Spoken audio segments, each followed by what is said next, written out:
So my guest today is Stuart McCallum. Stuart has worked in tech and in some of the most well-known companies in the country. He's a managing partner at Evolution, a coaching culture and leadership development firm.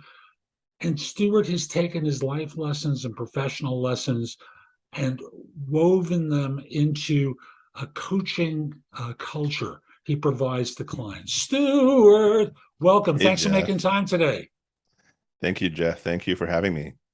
It is my pleasure. So, folks, we're going to be talking about a bunch of things, but I think it really is going to start off with talking about resilience and job search. Mm. So, when we think about resilience, Stuart, why is it important to people to be resilient through their search? Well, a job search, especially in this day and age, can be a brutal thing. Most people experience job searches as not a pleasant experience. It's up there with root canal. I understand. Exactly. Even maybe a little bit worse than that, right? It Ooh, can be really intense. And more so because a job search, people put their worth attached to their job.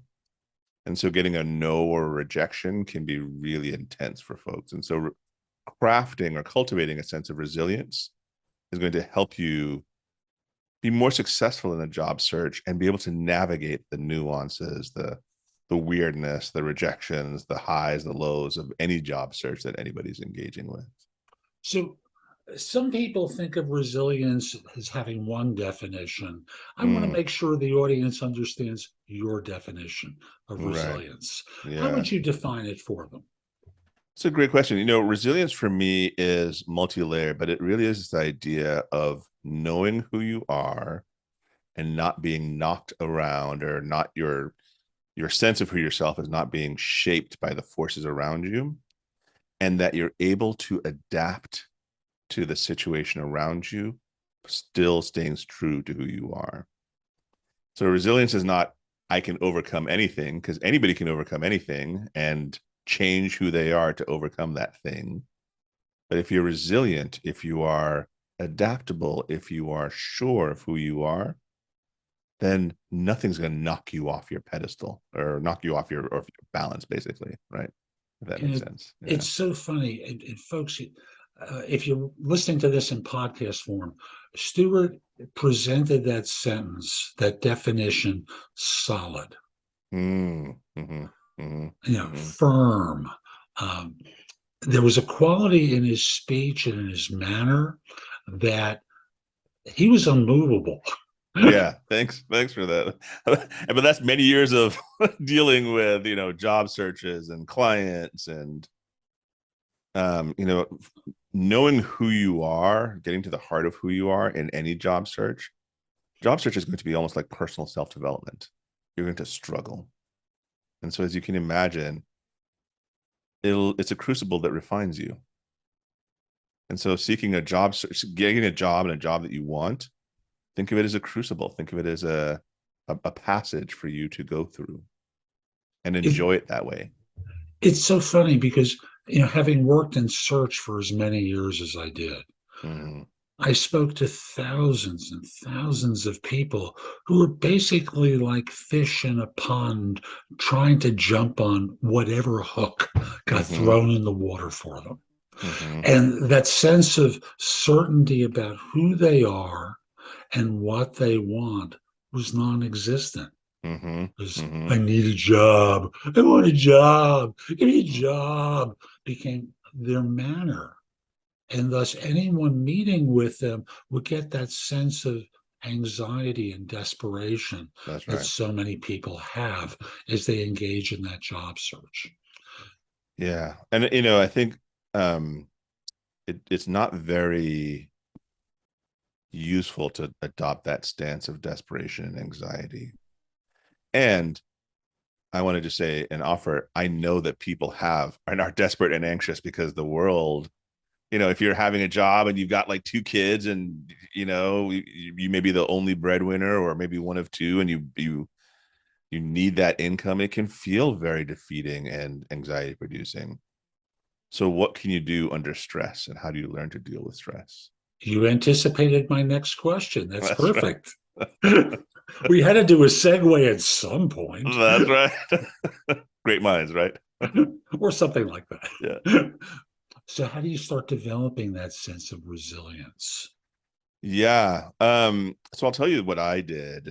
And everybody's going to be a little bit different, but the first thing I did was I made sure to collect people around me who were mentors and guides.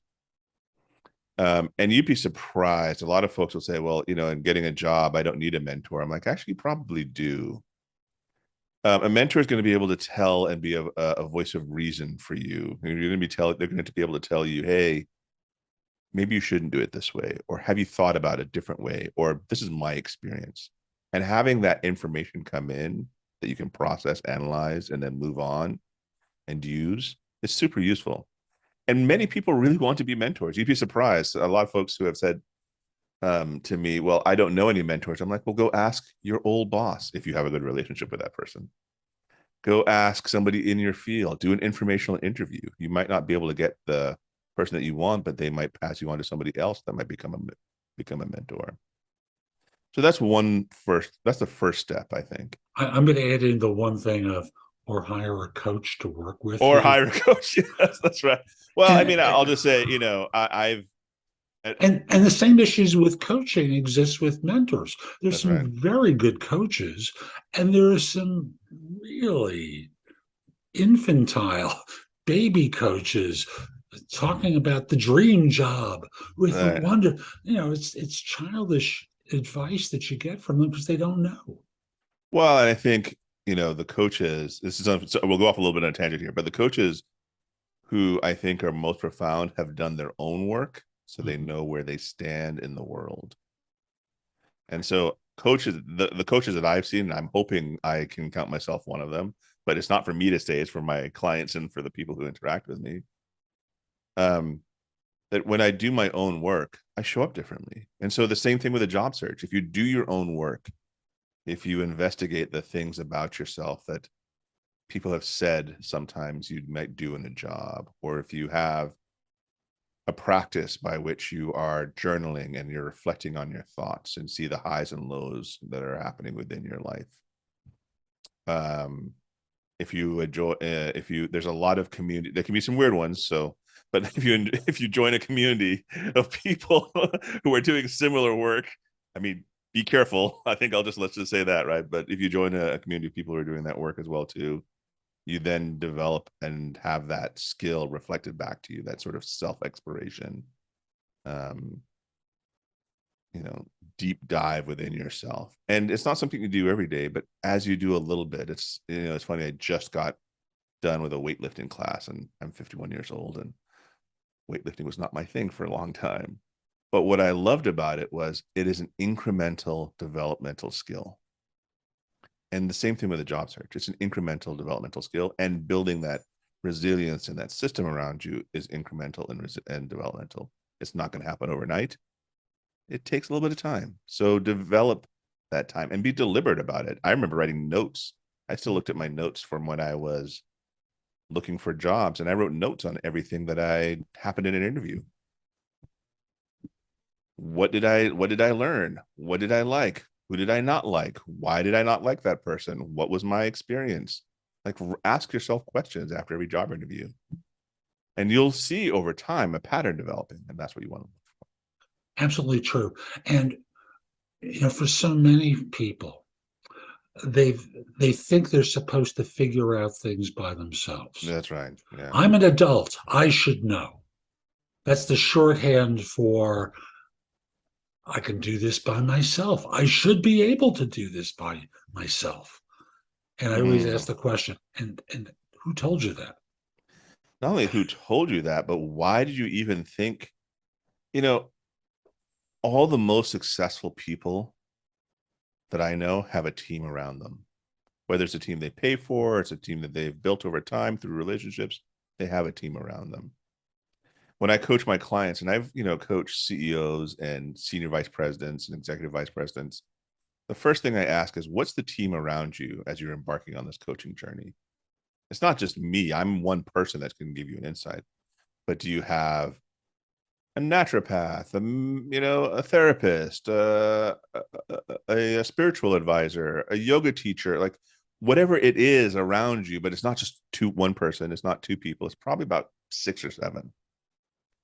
Yeah. And just develop that team around you that you can go to so that you're not doing it by yourself. Nobody has ever accomplished anything by themselves. I'm going to say this completely declaratively, and I could be completely wrong, but nobody has accomplished anything by themselves that has had huge impact in the world. And there are a lot of people who operate at a lower level and aren't thinking of themselves as having impact. And they do, of course. And they do, of course. I mean, that's also a thing. Um, so many people in their job search don't see the impact they have, even on the companies that they're going and interviewing with. So, in developing resilience around the job search, I want to connect it with that for a second. Sure. What sort of things should a person be cultivating in order to develop that resilience, that solid quality? We've spoken about having a team of advisors around someone Yeah, that's right. That's as right. an important quality, and developing a degree of, I don't want to say personal certainty, although that could be a shorthand some people could use for it. Mhm. But being solid. I'm going to go back to that word from earlier. Uh, Yeah. and how do you start developing that solidness as an individual, male or female? How does that work? Where do you start? And I love that you said that it's not gendered. It's male, female, it's young, it's old. There are people in their 60s who are developing this sort of solidity. And the way that I think about it is depth.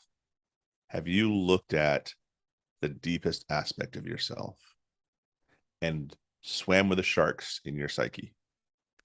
Right. So have you noticed, oh, wow, there are these family histories that I hold, or there's trauma that has been passed on intergenerationally, or there's, um, things that I do that I'm unaware of and that have negative impact on my family or the people around me.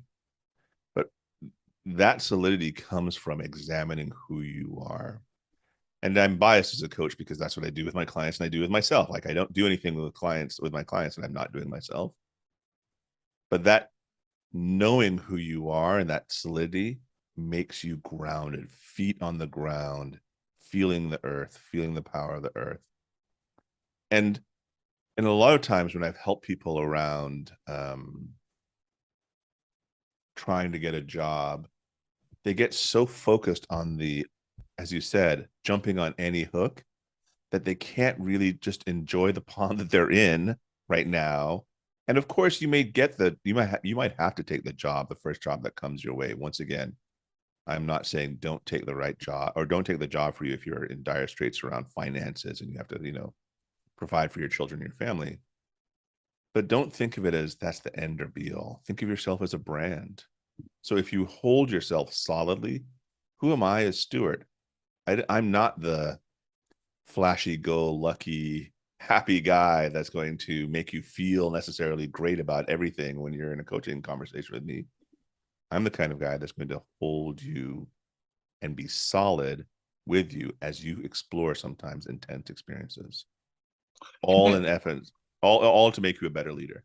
Yeah, And this and that exploration serves in the job search process. absolutely. It's essential in the job search process, that exploration. And it was so interesting when I first discovered that, because I said I took notes, and as I was talking to my mentors, they would say, you have a whole bunch of assumptions about the people that you're interviewing with, that they don't know you, that they're not.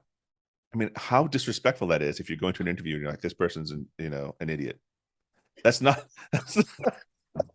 it's probably not going to go well for you in the job experience. Or this person doesn't see me, or they don't, the ways sometimes we hold sour grapes, especially when we don't get the job or we made a mistake.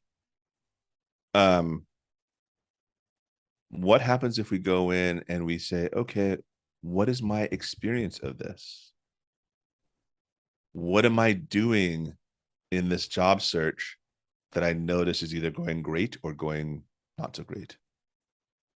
And who are the people that I can talk to who can reflect back to me both the positive things that I'm doing and also the not positive things, the negative things that I'm doing. So And you have a mirror. yeah, and you'll notice, folks, that he spoke about himself, because I know so many professionals, so many people looking for work always blame someone else. You Yeah. know, it's Yeah. it's their fault. Why aren't they fill in the blank? That's right. And you've got a part in this equation too.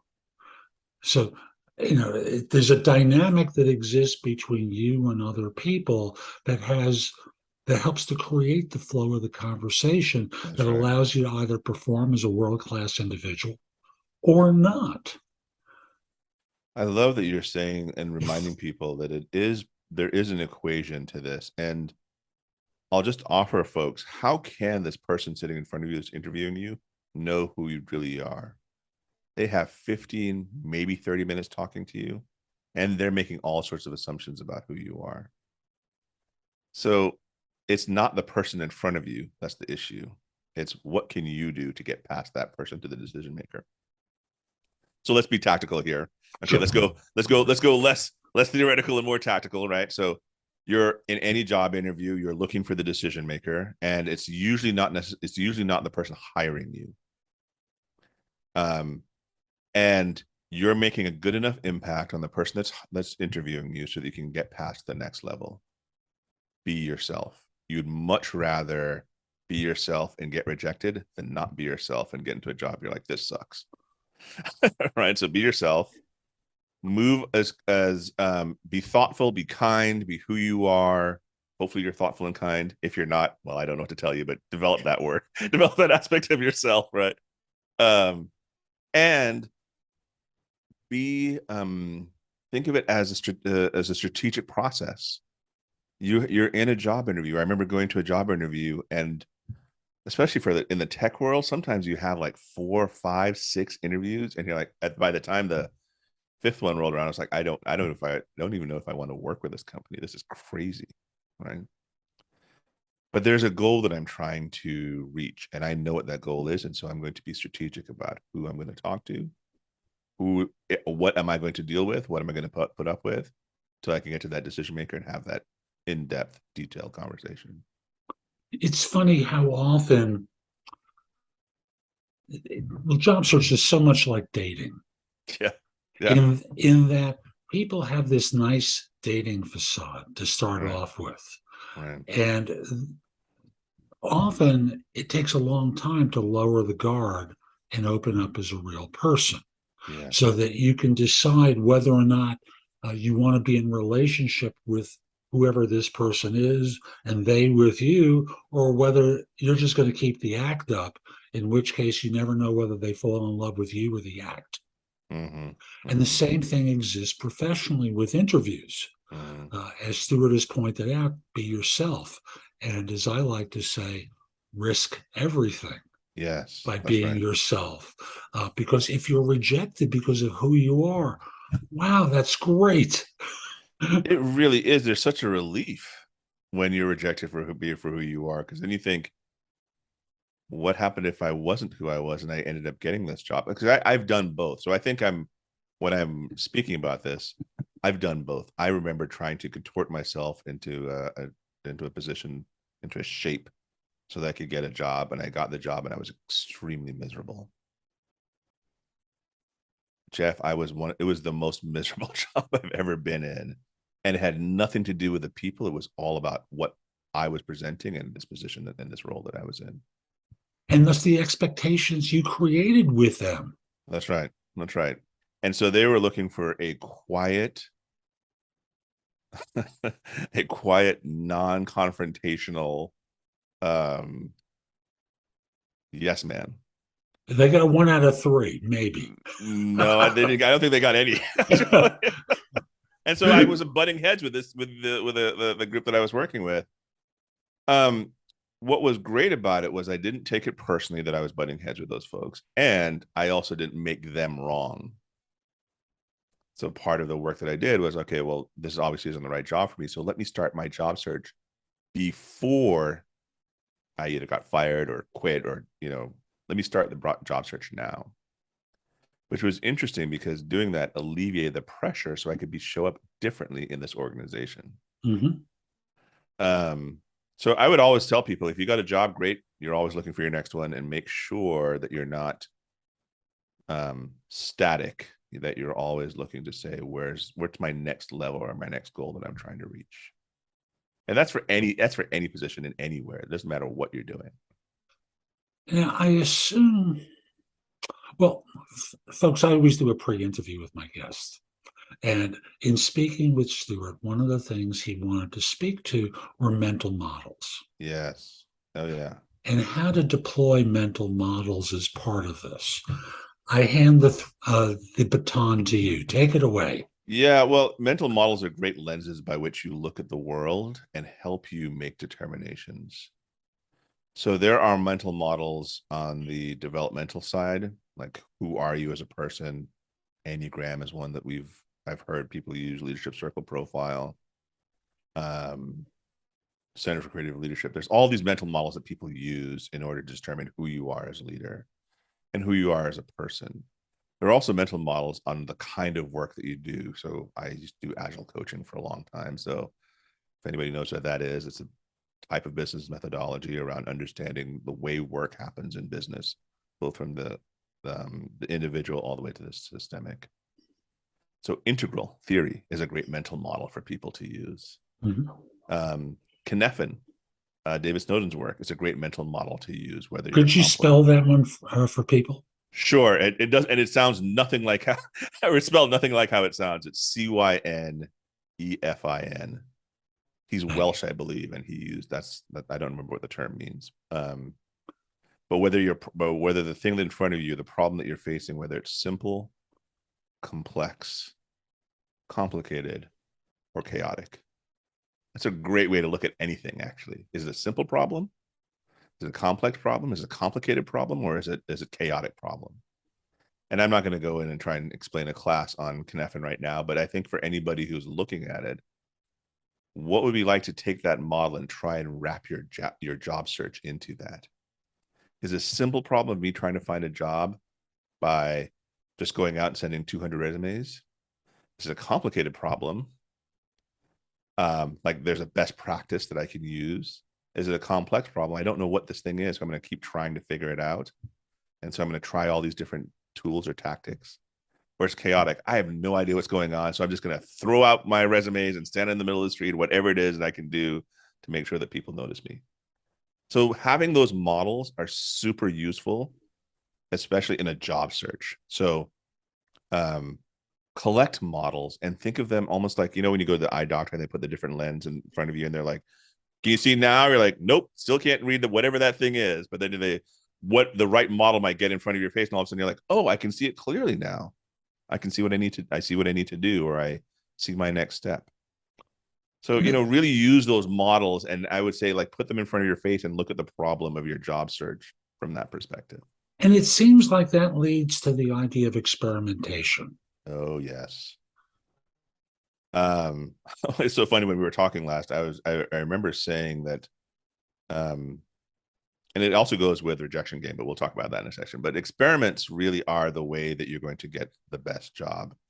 Should I show up early? Should I show up on time? Should I wear a t-shirt? Should I wear a shirt? Should I be myself? Should I be somebody else? These are all experiments that you can try when you're doing your job search. And I would say write down the experiment ahead of time to say, this is what I'm going to try. And I know I'll be successful when this happens.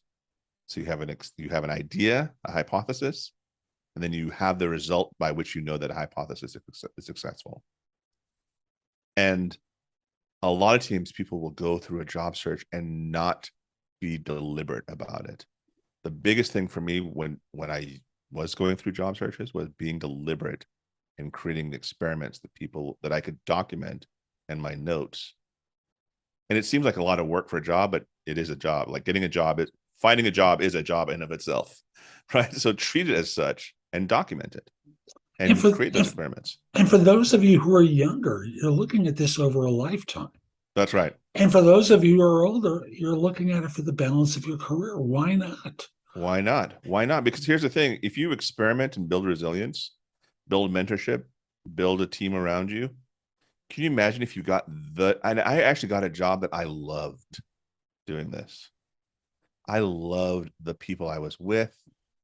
Every day I walked into that job and I felt I am being well used. I mean, that's an interesting way to put it, right? But my work was having an impact. I was sitting, it was a small, 400, 400 person company, but I was sitting with the CEO and all the C-suite execs because they valued my opinion.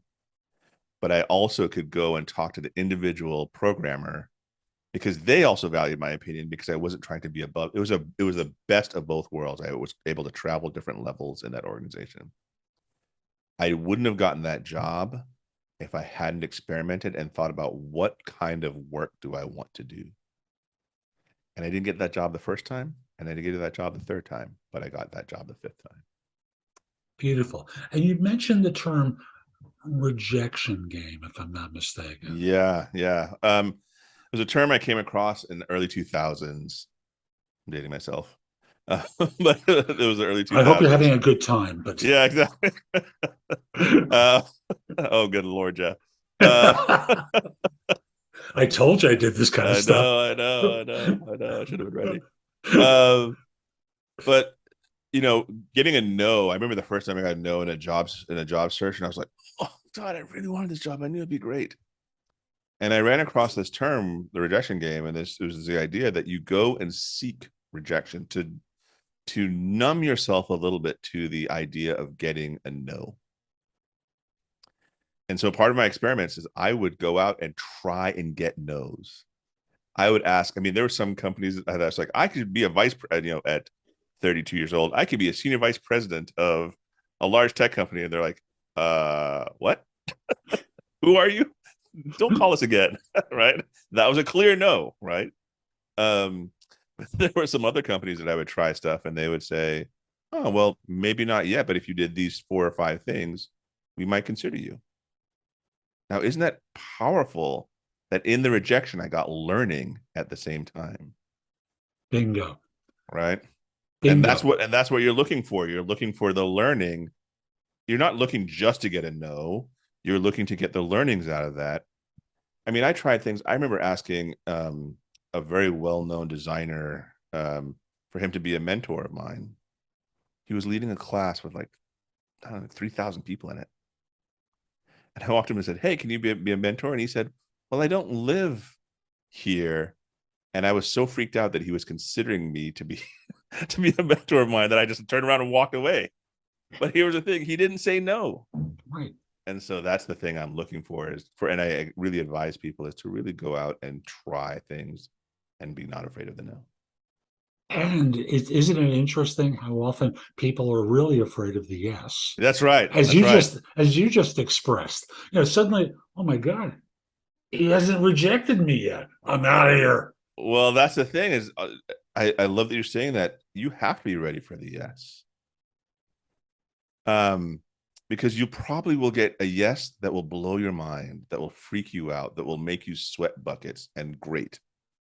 Do it anyway.